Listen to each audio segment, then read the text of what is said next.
random replay of some other clan members playing as the second game, because you had the same one, right? Clocker versus someone, I believe it was. Yeah. Yeah, so I don't know why we had Clocker's replay in there, because he didn't play in the finals. And he's not playing as a PsiX player, so yeah. So that's fine. We've got people trying to hunt it down. We've got Sushi from PsiX trying to hunt down the PsiX players. That's fine. We're just gonna do our best. So in the meantime, let's go on and cast the other games. So cast 5 should be the next game. 5, sure. Yeah, and that's gonna be Bullia versus Sunlily. So all right, let's get that replay started. Good stuff. Good stuff. Good stuff. All right. So sorry for the scrub there. Carl Fishy, thank you so much for the 17-month resub, and GNR Fish for the resub or the subscription during that game as well. Thank you very much, guys. All right, dudes, are you ready, Maynard? I am. 3, 2, 1, and go. Let's dive here into this map, guys. We're going to assume the score is still 3-0 for PsiX, as we didn't get the conclusion of that previous series just yet. Up here in the top left-hand side, representing Taste the Bacon, it is Bullia. That's right. And in the bottom right here, representing PsiX, Sunlily. Ooh, just soaking up that Mystic sun. Emote. Oh, fancy. I like the Carbot star we've got down here next to Sunlily's hatchery. You know, Sunlily, a very happy, flowery name. There's a smiling star next to the hatchery. And, you know, hopefully doesn't represent the style that's going to be played, because Zerg vs. Zerg's a lot more about stabbing, I think, than smiling and hugging each other. Yeah, I mean, they're kind of more about overwhelming, infesting their opponents. Fortunately, they are up against another Zerg who's looking to do this exact same thing to his opponent. We have a hatchery first from Sunlily, whereas a more, I guess, safer option, potentially aggressive option for Bullia here is to get the pull and gas earlier.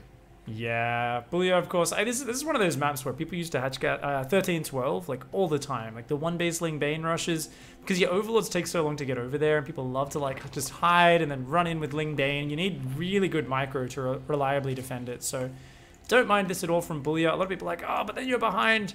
You're like half a drone behind. Like your queen pops out earlier, so you end up with very similar lava count overall. You get a faster Ling speed, so you have a bit more control. So it's actually a really nice way to play for Bullia, just playing a little bit safer. And meanwhile, Sunlily has actually been quite slow to start mining gas. So there's going to be a really big difference between the Zergling speed timing between these two players. Yeah, it certainly is. Sunlily's going to have it quite a bit later than Bullia here. We have the hatchery about to finish here for Sunlily, so we'll have more lava to produce from, but not really the potential to be aggressive for a little while, though, with that later Ling speed. So kind of needs to lock things down. Can't really see little Sunlily putting on the aggressive pants. Could see Bullia doing it, especially now that that Baneling nest has been dropped down. It's all right, guys. In chat, chill out. I've heard the feedback. It's just Discord. This happens every now and then on Discord, where someone's voice cuts out. It honestly only happened once at the start of this game, or twice, like in the same sentence, and it stopped since then. Don't worry, it's fine. I know about it. I'll check the VOD later. It's nothing we can do for now, but thank you guys for the feedback. Bullia gonna come in with these 6 Zerglings, but does have to back off. Just a Zergling for a Zergling. No crazy trade there. Meanwhile, though, Baneling Nest is almost done. More Zerglings are on the way. Bullia just frozen up on 19 drones. Wants to try to get these Zerglings out of there. Ooh. Yeah, it takes a nice little engage. I think it wants to hide some Banelings with these Zerglings. So Bullia is going to be cheeky. There's an Overlord here on the high ground. Sunlily can see them. These Zerglings are in view right now. Sunlily sees them go off in that direction. Is Bullia going to be morphing some Banelings? I think we might see that. Yeah, certainly is. This is giving time for Sunlily to get the Baneling nest up for him or herself. The Overlord sees the third base here of Sunlily. I don't know about morphing the Banes in this position, to be honest, because they have to walk past the hatchery. They could cancel it with the Lynx. Oh, actually, I don't mind this now. Heading on through, the Lynx are going to come in to try and defend. They have to, or they have to just let that hatchery die. And then it looks like the decision is for it to die. There is Ling Baneling down here on the defense for Sunlily. Both players are on 2 base, and ooh, yeah, those Banelings Getting okay hits, but not game-ending or anything. The Baneling's going to come in. If they can kill these drones, that's going to be very nice. And gets a few Zerglings as well. Oh, Bullier is hungry. Bullier is excited. These Banelings going to say, okay, we forced you off the line. Let's just back off. Let's just keep the pressure on for now. Funnily enough, Sunlily is actually getting Burrow behind this. But Bullier is way up on the work account. Up to 30 workers right now. And these Zerglings picking off this drone as well. Bullier, of course, a player who loves to play an upgraded Zergling style. So I think we're going to see non-stop Zergling aggression and counterattacks out of Bullier. Just really looking to continue denying the third base and then add those melee and carapace upgrades behind. Has he got carapace for or first or attack first? I'd imagine attack, right? I think they're both pretty good. I think it's just preference. So we'll see exactly. Oh, the Banelings! Ooh. No, they don't take that opportunity to detonate. The Banelings on the defense there for Sunlily get some decent hits. Good defense by Sunlily. Bullier just crashing into a wall of queens and has to get the heck out of there right now. +1 melee is starting back at home. Burrow starting. I want to see some burrowed Baneling defense. Please, Sunlily, please make me a happy person. Make me excited. Throw me some of those beautiful, beautiful burrowed right there. Guys are all confused about the score, even though I mentioned it earlier. The score is 3-0. We did not finish the Masters set. The Masters game is a best of 3. It's okay, guys. Relax. My God. Take upon thyself a chill pill. Take a chill pill. It's fine, guys. It's fine. Don't need to all spam the same thing. Oh, that Baneling hit from Sunlily cleans up all the Zerglings. Nice hit there, but Bullier might get a revenge Baneling here as well. Not a bad trade. Yeah, not quite. We go to Sunlily, just trying to lock things down to get a third base down. Sunlily, and actually Bullier trying to do the same thing as well. Tech switch here for Sunlily, though. She's going to go into Roach Warren. I keep saying she, but... That's fine. Roach Warren going down for Sunlily. Stop gendering people, Maynard. And battle, man. The Baneling defense here from Sunlily's been pretty strong. Yeah. Hasn't taken much counterattack damage at all for a while here. So we got Ling Bane there cleaning up that little harass on the third. Melee still has not finished here for Bullier, so Bullier's like got Zerglings all over the map right now. He's looking to just kind of get control. And I gotta say, Bullier's Overlord coverage is so sick. Sees just so many areas in the middle of the map. Meanwhile, Sunlily, a little bit more blind. It doesn't really have any vision down in the bottom kind of paths across the middle, but does have some good vision on the northern central path. So big Zergling counterattack setting up here for Bullier. Looking for the counterattack. Sunlily, though, has been well prepared so far. The Overlord saw these Zerglings. The Baneling's looking for them. Sunlily wants to find them, but just takes out only 2. Doesn't get the big money hit that was being looked for. Another Baneling heads out in that direction. Both players about to devolve into crazy Lingbane skirmishes right now. Oh, 2 Banelings here of Bullier somehow still alive, but there is a Spine Crawler getting anywhere close to that. Ooh. Yeah, not too bad for Sunlily. Good defense overall. Bullier really not finding the edges that he'd like to, and more Banelings are coming in here towards the natural here. Nice little counter from Sunlily. Luckily, Bullier does snipe down 1 with the Zergling, but 3 more Banelings coming in. That Queen, she's got to work on it. She starts attacking the Evo Chamber. No, you stupid Queen. Thankfully, the Banelings decide they don't want to kill drones. They just want to bounce harmlessly off the carapace of the Queen. So she ends up doing a decent job just by absorbing the damage there. Of course, Baneling's doing next to nothing to non-light units. So the Overlords are getting pushed back by Sunlily. Spy is almost done here for Bullier. Bullier's going to have that air control and the upgraded Zerglings, but the economy advantage does go to Sunlily right now. So if Sunlily can defend well and realize these mutas are on the way, there's still a good shot in this game. Both players tied relatively evenly. Yeah, looks like Roach Tech just on the way here for Sunlily. If Sunlily can hit with a lot of Roaches before Spire Tech comes down, can potentially do a lot of damage. I mean, not before Spire Tech goes down, the Spire Tech is done, but before the muta count gets too high, because Roaches don't care about Mutalisk Glaives. They actually can take so much damage. Defensive Baneling there from Bullier, stopping Sunlily from getting too much done. Those other 2 Banelings just waving into those Queens and not getting much done at all. The mutas have been spotted, though. Yeah, decent trade on the offense here from Boolia. Cleans up most of the workers on that third base, brings it up to 11 workers killed. And now with Mutas out, this is perfect timing. Just when Sunlily should be building Spore Crawlers and droning really hard, is just being forced to rebuild workers, doesn't have any anti-air, and those Mutas starting to clean up the Overlords on the map. +1 range on the way. Boolia looking to transition back into Roaches after the Mutas. This is some very nice play from Boolia, just dictating the pace of the game with aggression. And it looks like Sunlily, feeling desperate to pull the fight away from home, is going to counterattack. Zerglings, though, of Boolia easily clean up the Zerglings on that side. The Mutas are being pulled back to intercept these Roaches. And this is looking like a doomed attack from Sunlily, with the Mutas already getting on top of that. The Zerglings with the +1 melee and the +1 Carapace doing well also. These Roaches not looking like they're going to really find any damage whatsoever. The Zerglings as well, being forced to turn tail and run.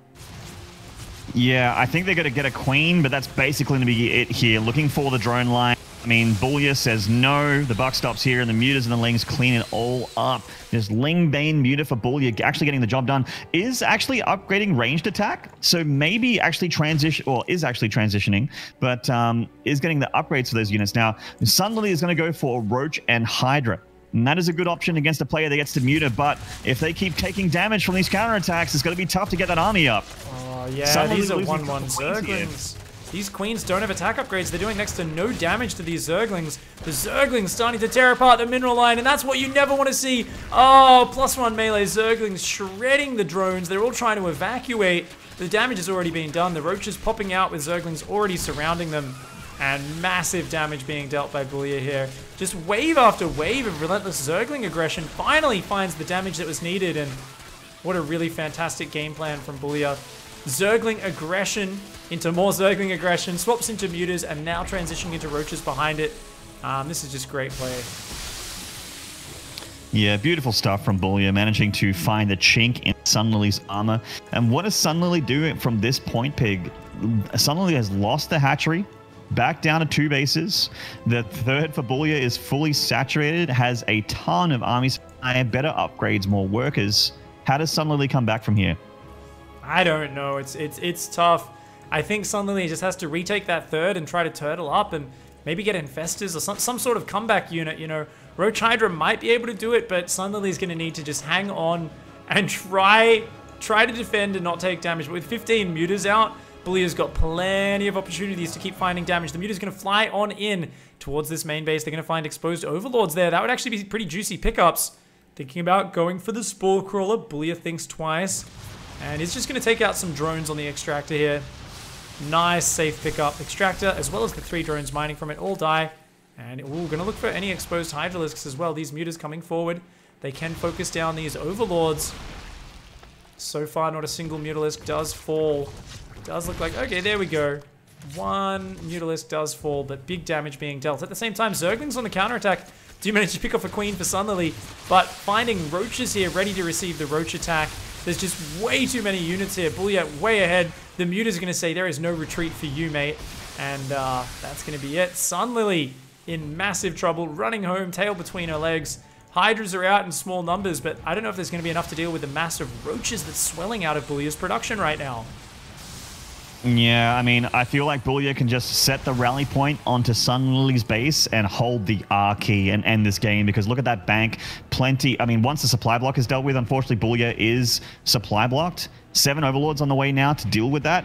But once the supply block is over, can just max out on units and end this game, I feel. Sunlily does not have the production to stand up to any kind of attack. Has 2 lava in the bank, 3 lava now. No 4th hatchery, just chilling on 3. Meanwhile, the injects and the lava count for Boolia have been pretty on point, and he is going to be set up for a big wave of attack very, very soon.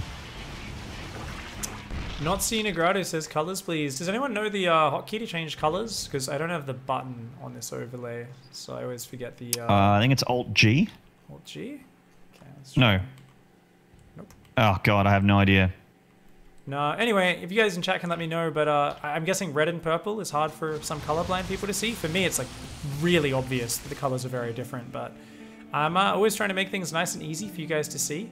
So, you know, I can Alt-F apparently. All right, I just G'd on the map. I G'd all over the map, man. Oh, all it does is brighten the overlay. Reep. Or was the overlay the wrong color before, maybe? I'm not sure. Anyways, here we go. Looks like things are doing really well for Bullia right now. Yeah, like I mentioned, like just going for the max and going for the end of the game seems like a pretty solid option. Day 9's immortal words just ringing through my head now. Kill the guy. You know, sometimes you just got to kill the guy. Why stretch it out? Why give him any chance to come back? And Bullia has so many Banelings tasteless. That is 42 Banelings pig. Oh, dude, this is one of these fights. Like, if you guys have ever fought against Banelings, you might think, well, Banelings aren't the best versus roaches, but it's their supply efficiency. These Banelings represent so much damage potential. They're kind of stuck behind the roaches right now, but as they close in, oh man, the Hydras and Ravages, the Banelings getting on top of everything. Everything's starting to fall apart. Even clumped up roaches taking big damage from these Banelings. The acid just ripping the whole army apart. Sunlily just doesn't have enough units. Even the drones going down. And Bullia, oh my god, even had a Zergling counterattack coming around to hit the natural at the same time. GG, well played. And Bullia puts one on the board for Taste the Bacon. Of course, guys, we are going to be resuming the Masters set when we get a chance to. And for you guys who are freaking out, going, "Ah, this scoreboard's wrong," it's actually fine. We're just gonna resume that series since we had the wrong replay uploaded before, so I'm just trying to make sure we have the correct replay now. I'm still just checking that. I haven't had an update just yet, so just gonna hold on while we get that next replay working. You know what? I've had the Blizzard launcher actually take all of my screens away from me and ask to be updated 3 times in a row now. I'm afraid that if I do it while I'm logged in, it'll disconnect me. Yeah. That's fine. I'm just gonna message Steven real quickly on Discord, though he hasn't been around all day today, and hopefully the PsiX guys are doing the same and trying to find if they can get the replay off Seth N. So you guys who are in Taste the Bacon, who are in Thingo, please do me a favor. If you find the replay, direct message me on Discord. Otherwise, spam at me in chat. Go pig at pig. Don't whisper me. Just go at pig. But yeah, for now, let's go into cast number 6. It's going to be Axis versus Teach. Cool. All right, just downloading it now. So I believe this is the gold replay. Yep. So this is the gold replay. Cool. Cool. Getting gold with it. Yep. Yeah. Oh, getting gold with it. Nice. Psycho1343, thank you very much for the tier 1 sub. Appreciate that, guys. We are gonna hop into the next game. It's gonna be yellow versus orange. I'm sorry, dudes, but that's the colors we're gonna be stuck with here. And it's gonna be yet another Zerg versus Zerg. Are you ready, Maynard? Un momento, por favor. No. Sí. Ready. I'm like trying to remember my Spanish words. I'm like, se vas. 1, 2, 3. Vámonos. Gracias. Gracias. That's my favorite. Solid Spanish. Got some good pronunciation. Beautiful. Shout out to all the viewers who speak Spanish out there. Hopefully you guys are impressed with my knowledge of your language. I'll give you some more of those juicy ones as we continue. Let's dive into this game. 3, 2, 1, and go. All right, spawning down here in the bottom left-hand side, representing Psionic Aftermath, it is Axis. And in the top right, representing Taste the Bacon, not as salty a clan as it sounds, this is Teach. So it's going to be a gold level Zerg versus Zerg in this one. We had a lot of Protoss, a lot of Terran earlier on. Today, we're getting into the middle stage where there's a lot of Zerg. Oh. Double extractor trick. Oh. I'm in love. Oh, very cute. All right. All right. And Teach. Oh no, Teach is... Oh, Teach is going for a 15 hatch? Oh, you is what? this... You what, mate? Are you doing the... I call this the dumbass all-in because I'm an elitist. And I always lose to this. So I'm not sure if Teach is doing it, but there's this really popular build on NA Ladder. And heaps like high GMs do it, where they just take the hatch like really early. So it's like, and then you just take like the fastest gas and pool afterwards, and it looks like the Overlord gets there, it's like, oh look, there's a hatchery, there's creep, there's the normal macro build.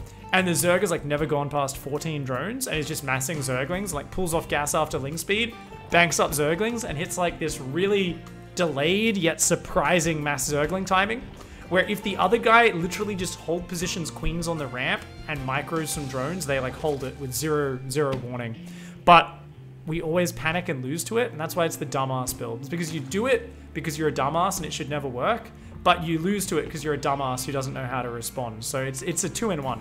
It's one of my favorites. But Teach is actually just droning up a lot, so it looks like he's just gone for a fast hatchery because he felt like it, and not actually going for the dumbass build. Well, could actually just going 15 hatches. A shout out to Heart of the Swarm and Wings of Liberty. True dat. Yeah. This is my 15 hatch, 16 pool. Classic days, right, man.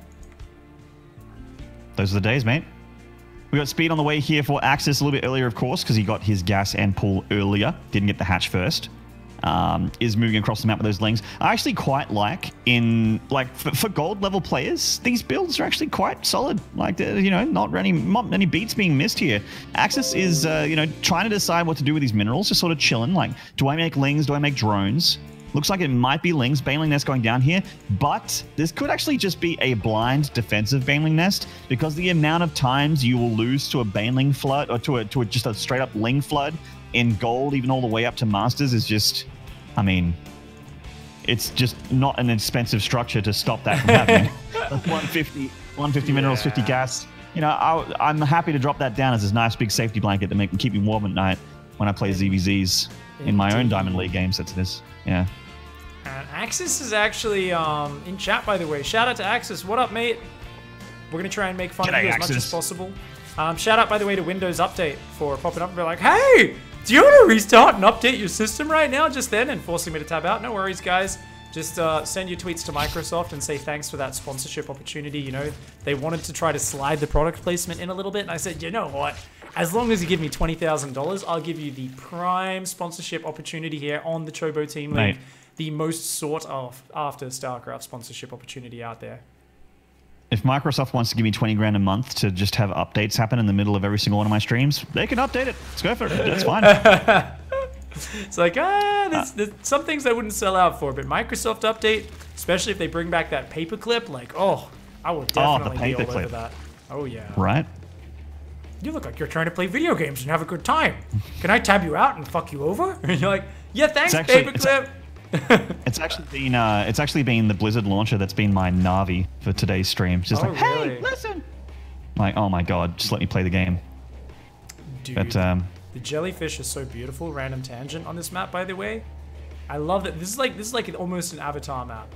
You know, I love it. It is, yeah. If Tasteless used to make the joke that my dreads would connect with another person to like go in those Avatar tendrils for us to communicate without actually needing words. Oh my god, this Baneling attack from Teach. This is kind of like... This is kind of Targabane, yeah. Targabanes. This is shout out to Heart of the Swarm, man. This is like a 15 hatchery with a bunch of Targabanes. Oh, this is literally like Wings of Liberty. So this is a surprise mass Baneling attack which dominated Zerg vs. Zerg in the Southeast Asian scene in 2012, guys. Like literally the number of games I died to this, the number of times I beat people with this was crazy. But the important thing is you need to spread those Banelings out, and your front Banelings need to take out the enemy Banelings. Because if these Axis Banelings get in the big clump, they're going to wreck it. And, oh, those Banelings aren't particularly well spread out. Oh, no. Teach. Oh, man. No. Oh. Now. Oh my god. And then he's attacking the rocks. Teach is attacking the rocks. The destructible plate. No. Oh, if only Teach targeted the drones, enough Bane survived. Might have been able to take that out, but an absolutely chaotic engagement. And Teach with the unfortunate misclick on the unbuildable bricks, they're called. Yeah, oh, man. The unbuildable bricks. Dude. That was crazy. I mean, no one's really ahead. I guess Teach is a third hatchery, so... but it was just funny for that trade to go down and no one to be, like, ahead or behind. Yeah, you know, Teach is being decisive, right? Like, Teach is maybe even ahead. Yeah, I mean, with a third hatchery, certainly that's going to help him out. That's going to finish up soon. I actually think he has an Evo chamber finishing up. I would love to see him go for elevated tactics with the Overlord into the main base and try and attack in 2 places at once. Because in Gold League, I can tell you for free, Zergs do not want to split up their units. They want to have everything in one big control group. It's not just, yeah, man, in WCS when Guru's playing, it's the same thing. He doesn't even control group, and he just F2s, man. Root Hero is a notorious F2 user, and he's a tournament-winning Protoss. Oh, Banelings in a drone line! Oh, Banelings! Oh, the drones! So many drones falling there. Teach. Oh, headbutts into the enemy Banelings there. Doesn't quite get the connection he wanted at that point. But he's still got, some Zerglings coming in. Has done a decent bit of damage. Teach just with the multiple headbutt strategy. He says, okay, you blocked my first headbutt. Here's headbutt number 2. Axis starting to suffer from mild brain damage right now as the worker count's gone very low. And Axis is trying to rebuild the spine, but I think wave 2 might already be on the way. Teach just massing Zerglings here. Like I mentioned, man, Zergling floods are just so common at this level. Double Evo chamber on the way for Axis. He is trying to get those upgrades down for his units. Teach not really worrying about upgrades, going up into lair tech behind all this, maybe for a Mutalisk transition. Haven't seen a Roach Warren just yet from Teach or anything like that, or or anything else. So it kind of looks like that. There's no other reason except for maybe getting +2 attack, I suppose. It's kind of hard to analyze. Gold level gains. All those. Oh, I think I'm ahead of you in the replay, man. Those Banelings just had a sick connection. That was brutal. I just like 8 times it for 2 seconds to catch back up. I was like 2 seconds behind, I think. Dude. Oh man. Finally, the elevator's gonna happen though. So we are gonna see Zerglings trying to get into the back door. Teach has been ahead this whole time in workers, but now Axis turning on the drones is up 2 workers, about to be up another 7. And roaches are starting to come out here for Teach. Does have a few roaches on the way. Meanwhile, Carapace double Evo chamber is there for Axis. Axis still in a very defensive posture. Doesn't really have a lot of map vision. I think that's what's making things a little bit hard here as well. Isn't going to have any warning of this drop until it actually happens. Roaches now making their way across the map in large numbers, Maynard. Yeah, I mean, he's been doing great at dealing with the Baneling floods here. But the roaches are a different story. Has his own Roach Warren as tech, but it's also part of the wall here for Axis. So if he attacks on the ground, he could potentially lose the ability to make roaches during his defense. In the meantime, Teach sending that slow Overlord into the back third. Going to drop a bunch of speedlings in there and put the damage on that drone line. And he could actually go for a strategy here. Well, he pulls all of Axis's attention to the defensive pocket natural, or the third base rather, for this particular occasion. Meanwhile, Teach can hit the front. Here we go. 2 roaches look like they're going to go in ahead of the pack. They're like, yeah, we can take him. Let's go. That Tom Cruise roach gets its face ripped off. He's a little bit too cocky, a little bit too excited. Needs to wait for the rest of the team, man. This isn't that movie where you just respawn, just before the battle over and over again. So roaches and ravagers here are grouping up at the front, but with 2 spines, roach speed about to finish, +1 carapace done, +1 range on the way, and already, oh man, the double upgrades for Axis. The double upgrades for Axis are sick. But, in terms of army supply, Teach is definitely ahead. Has forgotten roach speed, though. And starting to now drone behind this. Yeah. Also, his army supply is primarily Zerglings. He just made 40 Zerglings. And sending them across the map now. That's these Zergling, these acid boys, man. The acid bubble boys are down here. They're pretty happy for mass Zerglings to be coming in. I mean, look at this Baneling of Axis. He's just throbbing, just waiting for an opportunity to explode all over the face of these Zerglings. Oh, yeah. Let's see if he can make it happen. Oh, God. I'm ready. Oh, come into my base, please. Let me explode all over you. Oh. This is a bit scary for both players right now. I mean, Teach is up about 30 supplies. Still got the economy lead back at home as well. But afraid to commit. Is making Baneling speed. Oh, it's going to be Roach Bane. Has forgotten Roach speed, but is making Bane speed. That's not something you see every day in Zerg vs. Zerg, but Roach Bane, we saw it could be very effective in that last game. And, especially when your opponent starts going... Oh, no, it's Teach actually going for Hydralisks here, so... It's going to be Roach speed Bane supply block, unfortunately. We're going to lose that Overlord in the main. But has many more on the way, and yeah, like you mentioned, Hydra Tech on the for Teach as well. It's a bit interesting for him to be getting Baneling speed instead of Roach speed, like you mentioned, but really needs to do stop rallying overlords into the main of Axis, because this will actually start hurting him as more and more overlords come through here. Dude, these roaches are so well upgraded for Axis. The Zerglings just disappear. Nice dodge against the corrosive bile. Axis just jumps on top of Teach's army, and this might be it. If Axis can win this game, Axis will seal the deal for PsiX. Come on, Teach. Okay, good retreat there from Teach. Luckily, Axis doesn't chase. Axis has roach speed. Teach does not. So that's a massive disadvantage. I think Teach would have lost his entire army if Axis gave chase there. But 2-2 upgrades are on the way. Axis getting so far ahead. Meanwhile, Teach is just sitting here at a measly +1 range. Adding in Hydras is going to be good for the extra damage, but only if they have the upgrade, so they can actually have the extra range to reach over the Roach's back. And Teach forgetting about a lot of these upgrades. So even though consistently ahead a little bit in economy and bases, I think the upgrades might just prove to be too much, as Axis very focused on just hitting a sick mass Roach 2-2 army. Yeah. The upgrades are definitely going to be playing a huge part as this game goes forward. I love the decision from Axis to just chill. Like his decision to just chill in this game actually meant that he had the defender's advantage, and now he's in a situation where he has the upgrades, he has the army supply, and while Teach is trying to get these Hydralisks up, he's gonna hit big time with a big timing attack. It looks like +2 is done, +2 armor is done, +2 attack is about to finish.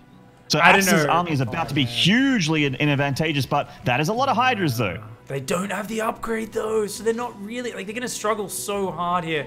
Teach is down in army supply, way down in upgrades, and Axis says enough is enough, I'm gonna push in. His +2 attack isn't quite finished just yet, but he is getting right on top of this army. Teach desperately trying to hang on. The Hydra's actually dishing out a lot of damage in this position. The supply dropping very quickly for Axis, and Axis without that +2 upgrade just yet, I think he might not be able to crack this. It looks like Teach with the Hydra crown barely hanging on, those roaches providing just enough meat. Yeah, a bit of an anti-timing. Should have waited for that +2, but as it stands, the Hydra's actually not only the upgrades playing a huge part of that engagement, but also just the position. The Hydras were in a ball where every single one of them was shooting, and Axis normally with a concave is going to be pretty, but the Hydras had a little corner there where the roaches actually couldn't get right up in their face, and the Hydras just destroyed them with, like, yes, they are glass cannons, yes, they're light units, but they do so much damage output. I think and they he needed to split and come in from both sides. You know, he kind of choked himself up there and actually moved into a bad angle. So Axis not quite finding the angle, now has to deal with a huge counterattack. Teach a little bit disorganized, has to gather himself here. Roaches, Hydra, Zerglings all grouping up. These roaches in their spines in this defensive posture. Teach up 60 supply right now, still way down on upgrades. Still doesn't have the roach speed or the Hydra upgrade, but the numbers are going to do the job here for Teach as this unit count continues to swell. We've still got Zerglings being built by both sides, so a little tip for a lot of you guys out there, Zerglings aren't good at this stage of the game. I understand why Teach is building them, because he's very low on gas. But Axis has a massive gas bank and should be only building roaches right now. Once you get to the middle stages of the game, Zerglings are just pretty useless in frontal engagements, unless you've gone like 3-3 upgrades with them or something like that. Yeah, they just disappear, man. I mean, I can see them being handy for, like, you know, if you have roach versus roach, and if you have similar roach supply, the Zerglings can actually mess up the roach micro, and also that sometimes the roaches will attack the Zerglings instead of your roaches. So that can change the tide of battle, but certainly not at this stage of the game. This is way too many range units here from Teach. Oh no, he's running into a huge concave of Teach here. Those Hydras just forming a perfect angle.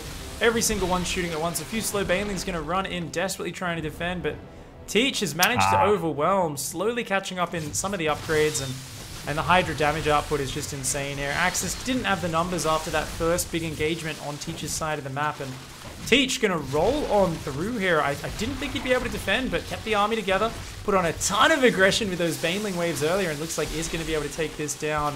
Very nicely played from Teach, looking to put one more point on the board for Taste the Bacon.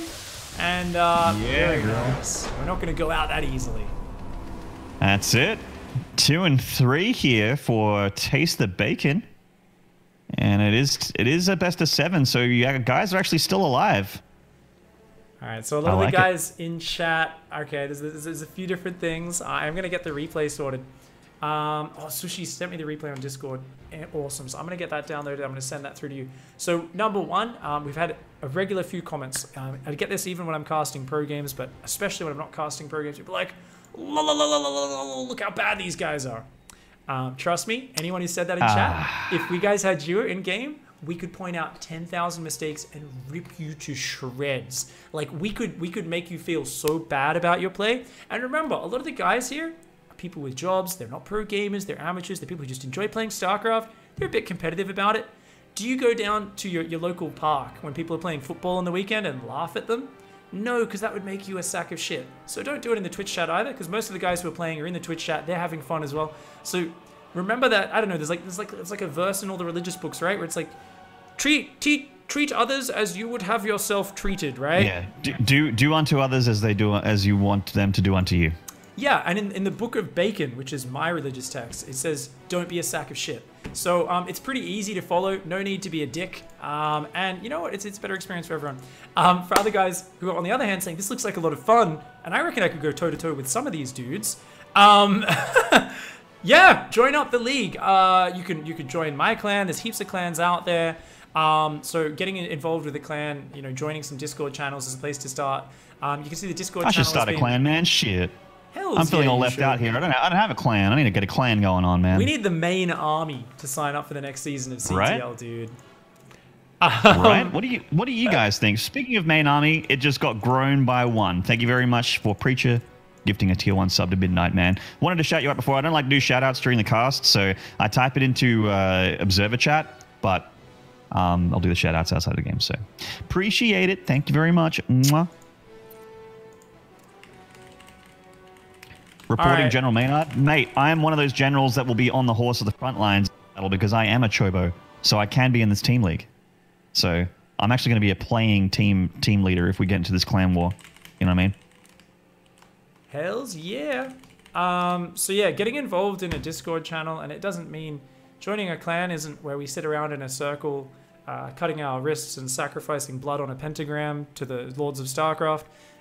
Sometimes people are like, oh, you're in a clan, lol, virgin, I'm gonna go play some Madden now. You gotta remember, it's literally like, hey, I just feel like playing games with someone who I actually talk to rather than this, like, you know, this nameless face on ladder. It's just a lot more fun to play with friends. It's also nice whenever you get wrecked in a matchup and you're like, Darren's broken, to have someone you can go whine to a little bit and they can kind of give you some advice to help you get through it. Because playing any game completely on your own or just on ladder against faceless opponents, it sucks. It's not fun, all right? So join a clan, get involved. It's a great way to do it. I just want to double check this is the replay. I think it's the replay. Let me send it through to you, Maynard. Sorry. Oh, is this game 2 of the Masters thing? Yep. So we're going to get game 2 of the Masters one going since we were meant to finish casting that before. Sorry, I'm... Just go. Okay, I've sent it to you. You can get that downloaded in your folder. We'll give you a minute or two to do that while I continue talking. But yeah, basically... Oh, already? Nice. Noise. Yep, I'm loading it up. Oh, awesome. I am as well. So guys, CTL is about fun. StarCraft is about fun. It's not about shitting on other players. It's not about all sitting around saying, I need to play exactly like that pro gamer plays. You can be creative. You can do whatever the hell you want with this game. So hopefully I know most of you are being positive. There's just a few negative Nancys in chat who want to try and bring other people down. But I just wanted to give you guys a little talk there to remind you guys, we're literally just having some fun here, getting involved and enjoying StarCraft. It's good shit. So thank you guys very much for the support. Appreciate you all hanging out. Appreciate everyone who's played in the league, not just these 2 teams. We've cast quite a few series throughout the season. And here we go. You ready for this game, Maynard? I am so ready that my body aches for the play button. Oh my lord. All right, 3, 2, 1, and play. So guys, just to get you back, we are here in game number 2 of a best of 3. So the Masters players, there's usually 1 Masters match each week. The Masters players play a best of 3. We saw Steven win game number 1 earlier, and unfortunately we went to load up game number 2 and it was a mislabeled replay. So we finally tracked down the replay here. It was of course Steven who won game number 1. So in the best of 3, he's up 1 game. If he wins this, he will close it out. If he loses it, they'll go to game 3 and we'll see if Seth can close it out for his clan. Steven, of course, lives in Melbourne, Australia, so often plays with 400 ping and struggles to try to get people to host the game on US West, which is always a little bit complicated. It is. You actually have to change the server preferences before you host the lobby. It's like a little bit of a thing. It's something that I would like to be able to do in the lobby. But yeah, technology is not quite there yet. Anyway, let's introduce the players in the top left here. Currently down 1 in this best of 3. It is